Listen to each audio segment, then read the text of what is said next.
How much do you think the Air Force pays for this bag of bushings? I don't know, Congressman. $90,000. That's your price for a handful of cheap insulator joints when you're a supplier to the world's largest defense spender. Crazy profit margin, isn't it? But there's more. How about a $600 hammer? Or a $7,000 coffee maker? How about $10,000 toilet seats that can't pass an accounting smell test? Wasteful spending by the Pentagon is nothing new, but it is Africa that gets all the bad press for corruption. Corruption indices tend to focus on how much Africans are stealing, but shouldn't the spotlight be on how American taxpayers are getting robbed by galactic levels of military expenditure and the few people laughing all the way to the bank? Take Dick Cheney, for example. As Secretary of Defense under George Bush Sr., Cheney steered millions of dollars in government business to Brown and Root Services, a private military contractor.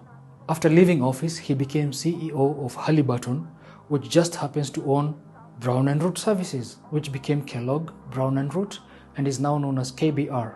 Halliburton's turnover rose 80% thanks to the illegal war in Iraq, and being a major shareholder, Cheney's fat payout was in the millions of dollars.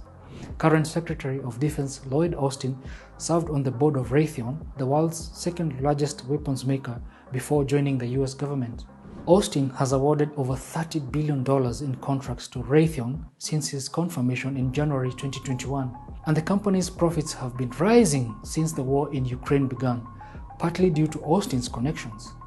Not to mention the demand for all the bombs being dropped on Yemen, Gaza, and other defenseless countries around the world.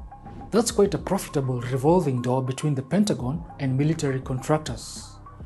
War is a racket, they say, and there's no better proof than America's bloated military budgets.